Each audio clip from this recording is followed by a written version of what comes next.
So you live on the Upper West Side. Basically, yeah, Yeah, and yeah, you love living there? yeah. I have gone up more in the past 2 years on the Upper West Side and I'm obsessed. It is Mhm. completely different than the East Side. Yeah. Why do you guys get better restaurants, like more mom and pop, cozy spots? Ooh. Why don't we have that on the East Side? I I didn't feel even like expect to talk about right, this, but I right? have an issue with that. Yeah. I feel like the yeah, the Upper East Side to me is, like, a lot of, like, institutions, and then, like, the other You're rest judging a little and you can. no, like no, in a good Your way. area is so much more cozier Like, and nicer. iconic. Like, they're, like, iconic Fair, here, fair. you know? Yeah. So then the other restaurants, maybe they're just, like, it's just more convenience, I don't know, I and don't then know. Walking up Columbus Avenue and Amsterdam, there's just so many. I want to go in there. I want to go every time I yeah, walk by. yeah. It's There's funny that we're talking about restaurants. When you literally started your own company, Rachel Snyder Hospitality. yeah. How did you end up in New York? I don't think I know this. Oh, I actually moved here to do PR for chefs and restaurants. I love And that's how we connected. Yes. Yeah. Yeah. So I was a publicist. I was working at Edelman, which we share that, Hmm. right? Hmm. And I was like working on the tech team and I was like, this I was writing a press release about software PR and they were like, I'm laughing because that's just not where you ended up. yeah, they were like, it's kind of clear you don't know what you're Oh, talking that's about.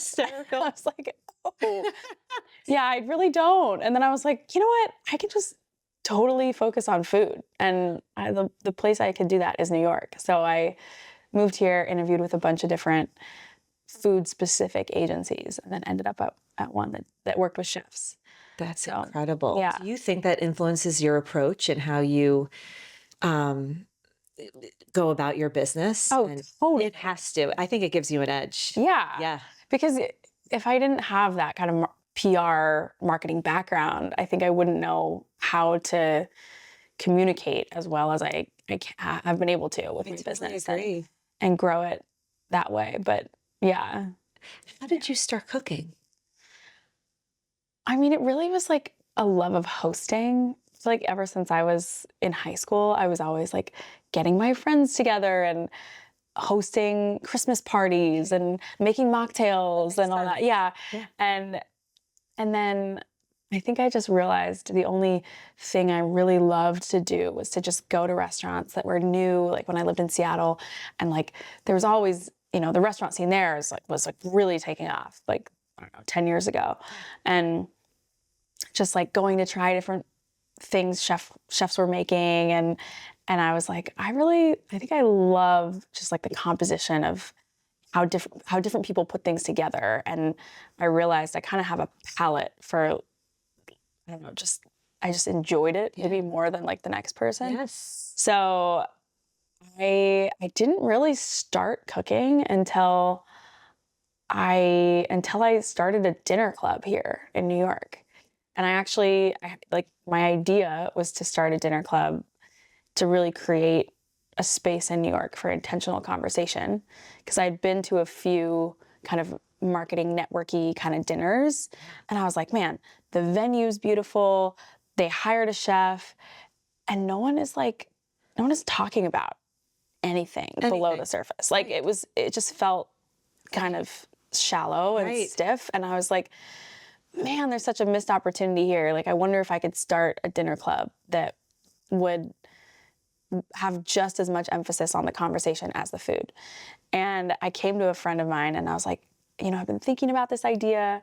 And she's like, oh, that's so crazy. Like, I also have had that idea and I would love to like lead the conversation part.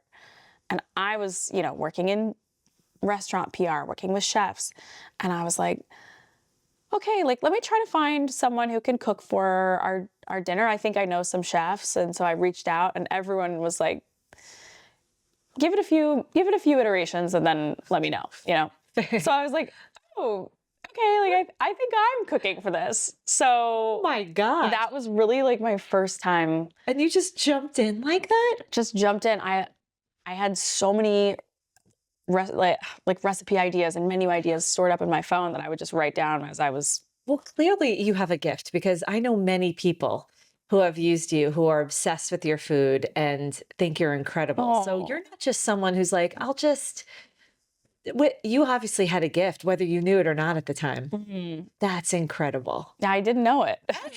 Like, and my friends didn't know it either. I remember like the first pop-up we did, they they looked at me at the end of the meal. They're like, "We didn't know you could cook like this." I was like, "I didn't know I could cook like this." Like it That's just kind of I just had all these really ideas. Like I infused wine into every course. Like it was just a fun yes. project for me. Yeah. So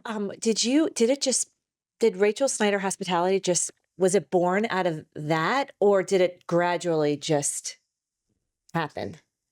it was gradual. Yeah, I remember that year. This is 2019. I started the dinner club, and then from there, several people, especially one of my good friends, she was like, "Oh, I told this group of people you could cook for their Christmas party." I was like, "What? I've never cooked for anyone You're like, publicly." sure. Like, I would be so nervous. yeah, I was so nervous, but I was also like, I mean, if you think I can't, she's like, "You definitely can." That's awesome. Yeah. So I feel like it was a series of people just being like, "Oh, I recommended you to this person." And also, "Do you have a business card?" I was like, "No. I'm taking off a day of work to cook for this thing and That's I'm amazing. just going back to work the next day." That's Like amazing. so it was just natural. Yeah, but I have to ask, you said 2019. What happened during COVID? Oh my gosh. I officially left my job in January 2020. And I mean, soon after that, I had to cancel my pop-ups and I just remember like not knowing what was next. And through a lot of prayer and like just walking around the city and praying and I started to get ideas of what I could do. And, I mean, I'm such a I've benefited so much from community. And like the first month of COVID, someone paid my rent. They were like, "We know you're in the restaurant industry." That's awesome. Like, yeah, so kind. And that gave me some time to kind of figure things out. But eventually I started a meal delivery service that I was, remember that. yeah. And I was like, what can I do that still channels the heart of the intentional dinners, but is like in a way that we're not gathering people. So I would like put conversation cards in my meal delivery kits and I would deliver them all over the city. And it would be like, okay, like get on, if you don't live with anyone, get on Zoom with someone, answer these questions and still make it like a dinner party in a way. And that was so sweet. Like people were buying kits for their friends who lived in the city who weren't even here. So it just kind of grew and I was so sustained Oh, through wow. COVID. Wow. Like, yeah, it was really a miracle. Yeah, Yeah. a lot of women, every woman who's sat on this couch, they've become so successful in one of the most competitive cities in the world, but they all talk about this imposter syndrome. So one day they're feeling on top of the world, and the next day, they feel like, "What am I doing? I can't do this." Totally. Yeah. So how do you or did you find your peace and calm when you were venturing in uncharted territory like this? I mean, I definitely struggled with imposter syndrome Yeah, because we all do. I like things happened so naturally with business. Like things were, I was recommended to different people. So I never went to culinary school. So I think the lie, the imposter syndrome that I was always experiencing was, well, you didn't go to culinary school. You're not like the other chefs. Sure. What do you have to offer? Yes. And it's funny because it just grew so rapidly. Like here I am now actually I took a butchery class last week. I'm like trying to piece together business school or not business school, culinary school in the wild. Yes. I also do things like business school in the wild, I call it, and take classes. But Awesome. I just had to trust that, okay, people are hiring me. That's the only affirmation I need. Like the biggest compliment I can get is that someone hires me twice, right? It's like, okay, so True. I don't need to compare myself to other chefs just because they have more industry experience. Right. But I've also been so blessed to learn so much from chefs who've really done, 11 Madison and like Blue Hill, and I've like picked up a lot of things about how to prep well for events from them, and things that you would learn in culinary school. Yeah. So Yeah. yeah. I looked to see if anyone was doing what you were doing. I mean, there are little things here and there, but you really do stand out. We'll get into that, the way you design your dinners and your interactive dinners, but you do, the people that come to some of your events have been, creative types, entrepreneurs, investors. How do you cultivate your guest list in your community? It's so vast. Yeah, I span a lot of different Yeah, you do. circles. Yeah. I Different people. So Yeah. How do you appeal? Well, I think one of my favorite dinners I ever did was a group of uh, like C-suite executives, and they hadn't really been in person since before COVID, and some of them hadn't even met before. So they're like, we really want to host a dinner, and I feel like what we were able to do was kind of break them out of their shell and their like business mode. Yes. And I posed a question to the whole group, and I said, what is a passion that you've lost touch with that you want to reconnect with? And what happened in the room that night was, it was like magical. Like people started opening up and saying things like, one guy was like, I actually have written a lot of poetry over the last like few years, and that's like something I've gotten back in touch with that really has helped me through COVID. And yeah, I was so I think catching people off guard and creating an atmosphere of welcome just like breaks people open a little bit. That is intense. I love that. And that's, you can translate that to any group of people. And so Sure. But it's hard to break through. I was going to ask, New York City is so, it's great there. Everyone's really good at networking, but how do you make sure it's not a transactional dinner, but fosters this genuine, vulnerability? Yeah. And that was a great example of, it's the type of questions. How do you find your questions? I just come up, I don't know. I just think about them. I think about, yeah, I really think about the group and like what would kind of shake them up a little bit or get them a little vulnerable. Yes. And my original pop-ups, I used to send out a conversation starter with every course.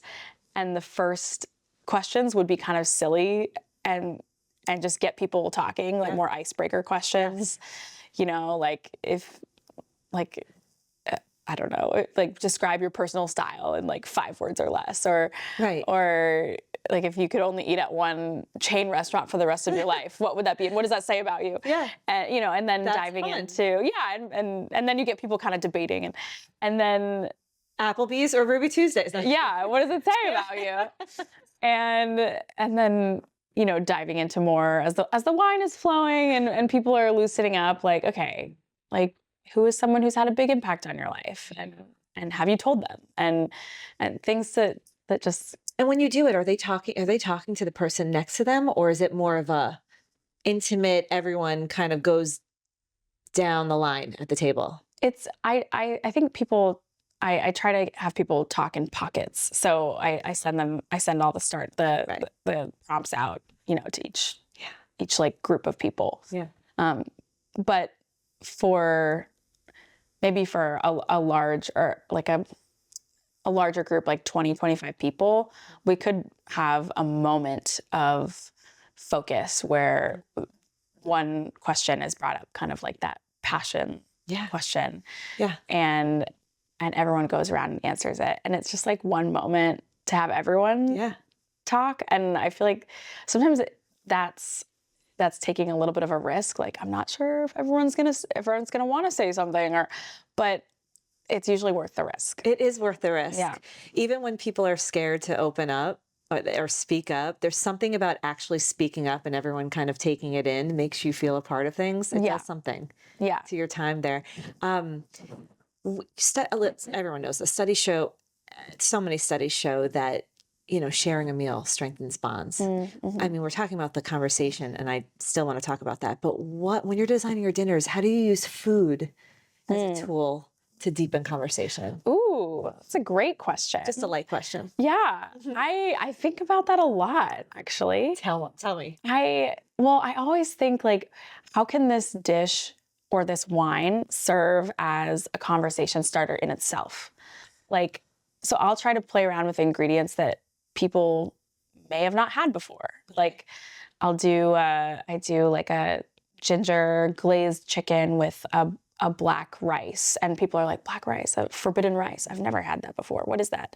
And or I'll use like tahini in a dessert. So it's something savory that people aren't used to having in a dessert. Yes. Yeah. That's cool. What about the wine? How do you find your wine? I'm really big into the natural wine scene. Have you gotten into that scene at all? Tried to here and there, and then I kind of stopped. It's hard to find good, Yeah. good natural wine, and I've only dabbled. I would Yeah. love to ask your advice on which ones to look into. Yeah. I mean, I prefer, like coach around like French wine, but in the natural method of winemaking. And I like when things are slightly unusual as well. Like if it has like a lot of minerality and then I share those tasting notes with the group and they're like, oh wait, I do taste that. People don't really know what to, maybe they don't have the words to identify what's happening in the wine. But if you Most of us don't. if you give them words, they're like, oh yeah, I do taste that. Oh, that's cool. Yeah, like I think I had a wine at New Year's that was like, wow, this tastes like crushed rocks and like crushed like dried like violets or something, and everyone was like, oh yeah, I taste it. Oh my gosh. So Anyway, anyway, myself. That's hysterical. Yeah. I love that. You're making me hungry. Listen, most people can relate to feeling anxious during unfamiliar social settings. I think the extrovert and introvert, we've all felt that before. How do you instantly make them feel comfortable yeah, at your dinner party? What do you do when they walk in? Do you sense the feelings in the room when they walk in, and how do you work with them? yeah. I think hospitality starts even before someone walks in the room. I mean, it's like, how can I as a host show up well where I'm not like so focused on all the details that I'm actually present when someone walks in the door. That is really good. It's hard to do. Oh my gosh. It's the energy your atmosphere is exuding. Yeah. That's really good. So you can't be yelling at someone right before someone walks in. Right? Yeah. They're going to feel it. Yeah, which can happen, and that's okay. You can recover. Yeah, but recover. There's grace. Yeah, but I do think some of the great qualities of a host can be a warm welcome and focus when you're talking to someone, because sometimes I'm at a party or an event and I'm looking in all the directions, or I'm thinking about all the logistics. Yes. And I have to remind myself, no, this is why I'm here, is to be focused on this person.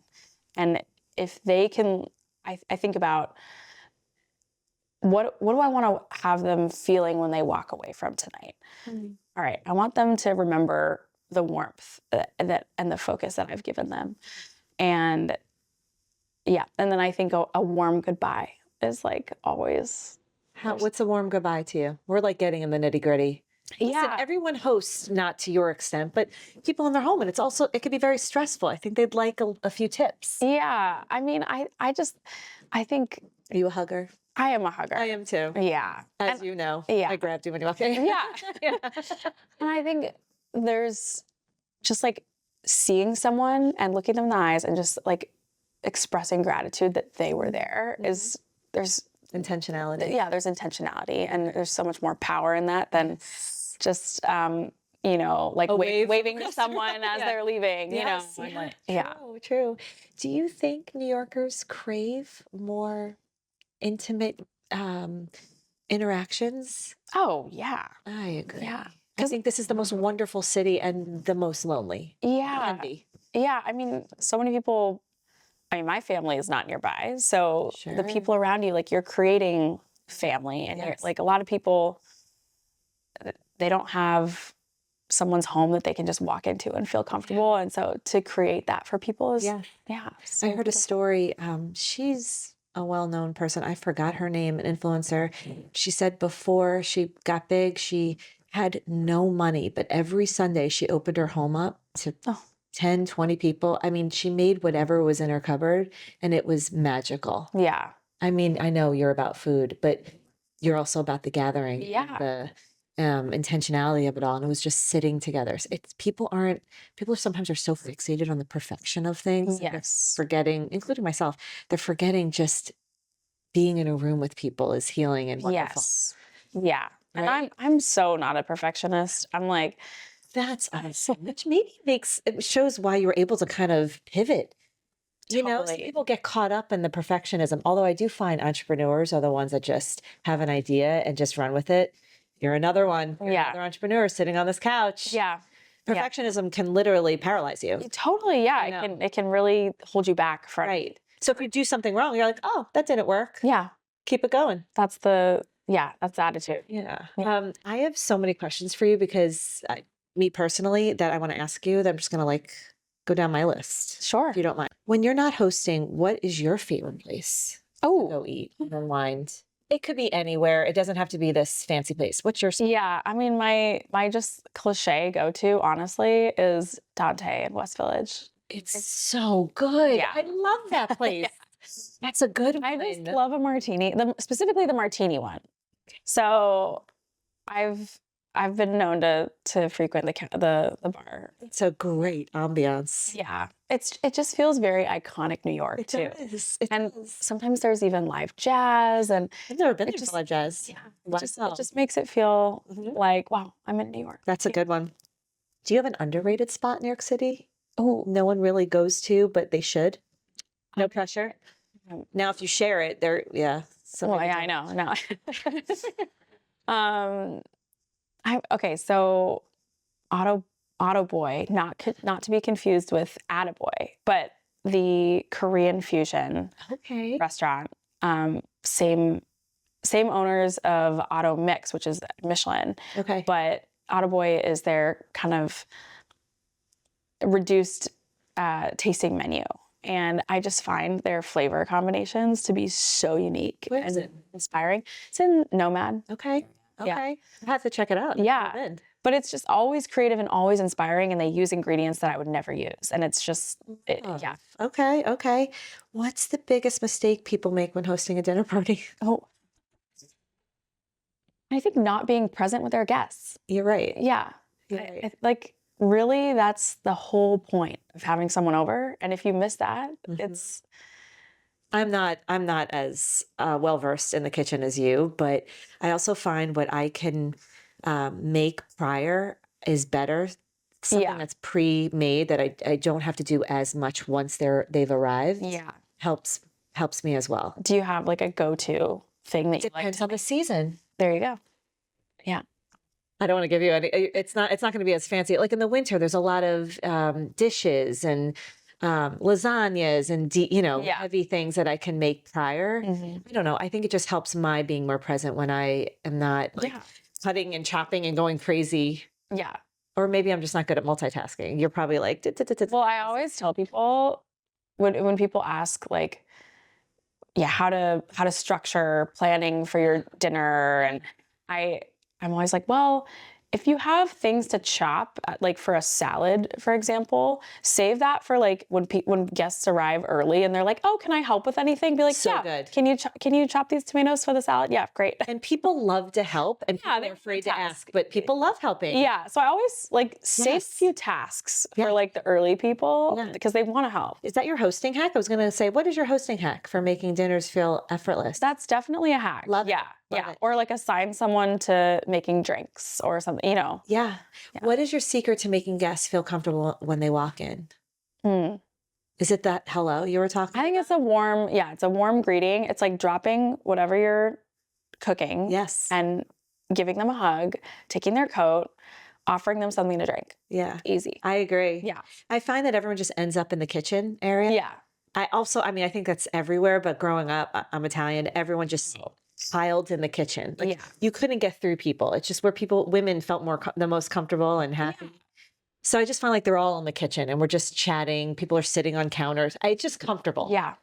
Um, yeah. Yeah. Do you have a trick to making small talk at dinner party feel less awkward? Just having people over for dinner and just immediately, is it having a few questions that you've thought of prior? I don't think many people do that. Yeah. Taking a cue from you. Well, I always have questions in my back pocket. It's good. I started a newsletter in the fall and I put questions every other week. I put like 5 dinner questions.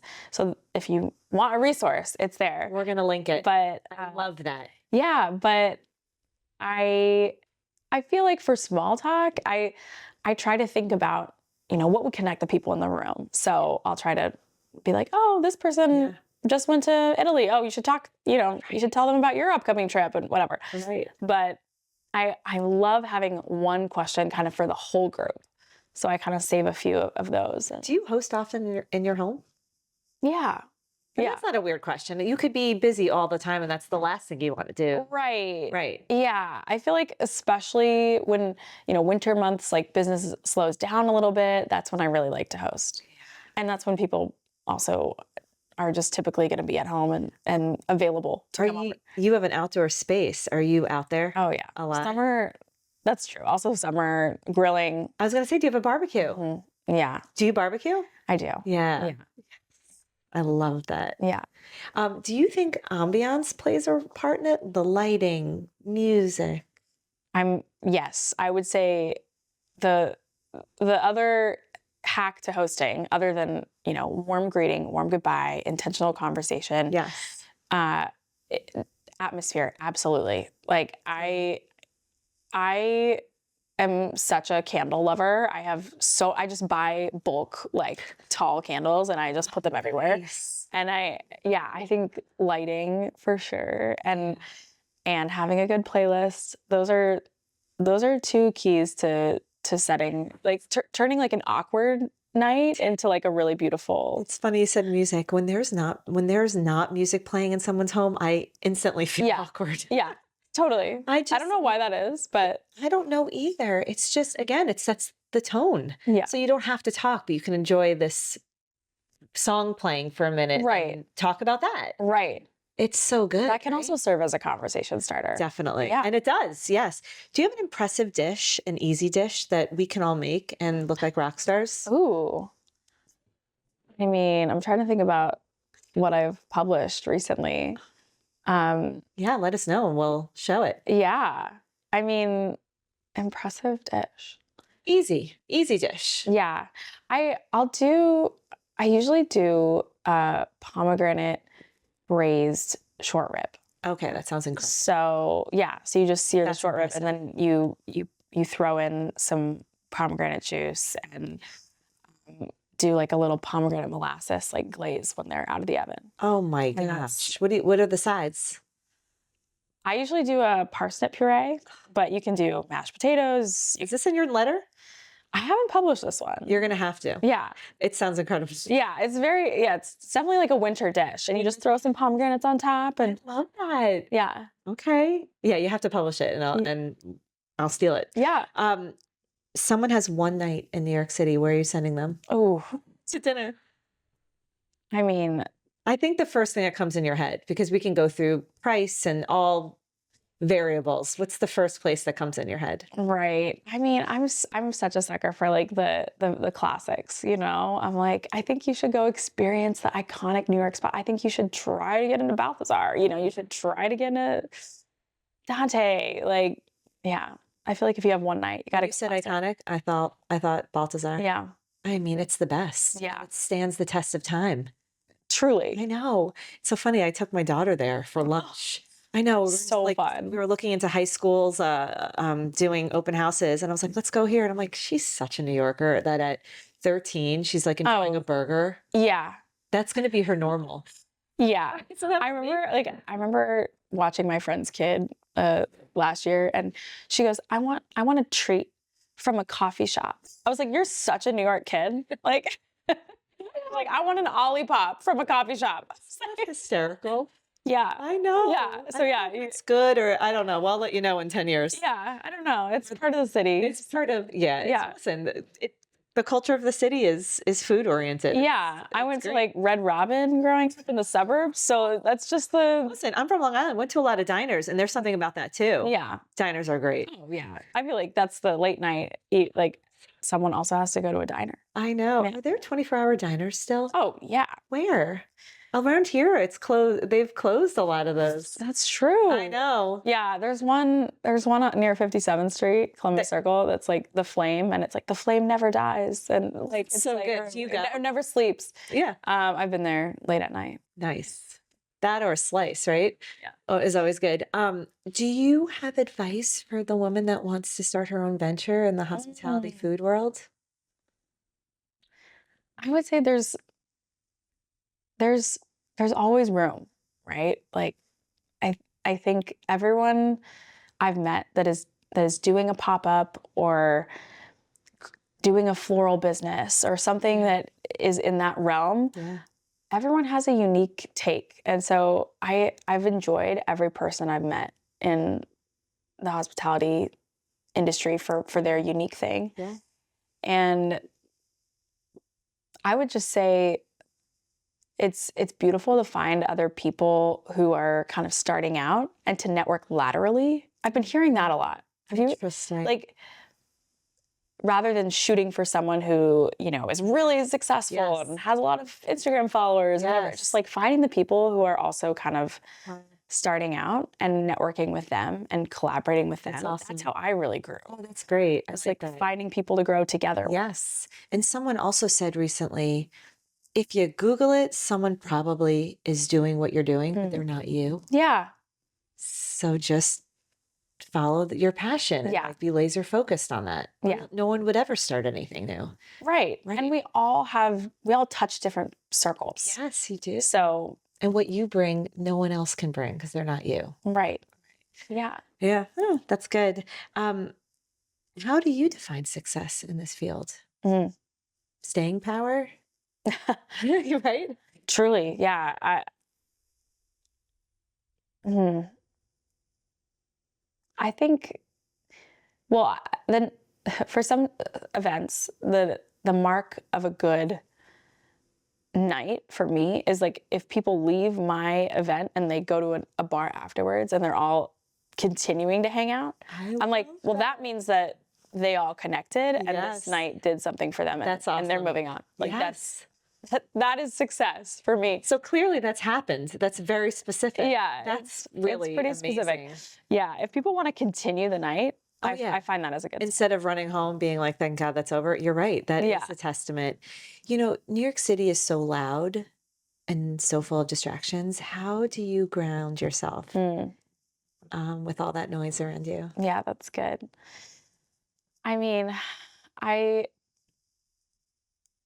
find that as a solo entrepreneur, it can feel lonely.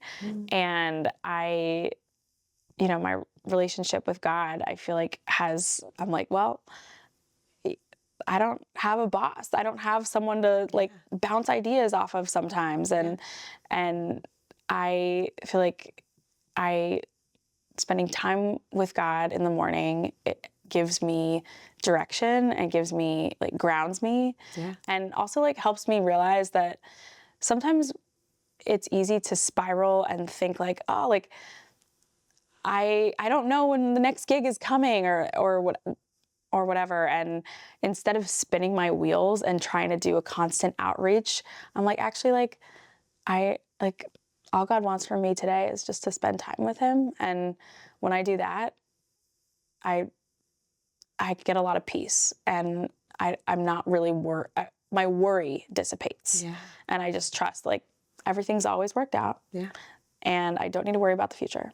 And I'm just going to pray for the clients that I do have and pray for them and bless them. And yeah, that helps me from spiraling. Yeah. That's really beautiful.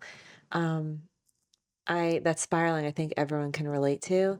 Isn't it amazing when you do that, that peace hits and then things just start because you're not relying on your own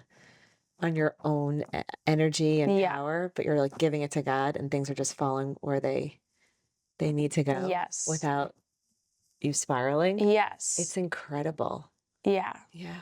And yeah, the worry dissipates, like you Yeah, said. it's Yeah. incredible. And Hmm. then he's guiding you. You're not trying to make things happen or will things to happen. Yeah. Yeah. Yeah. Love that.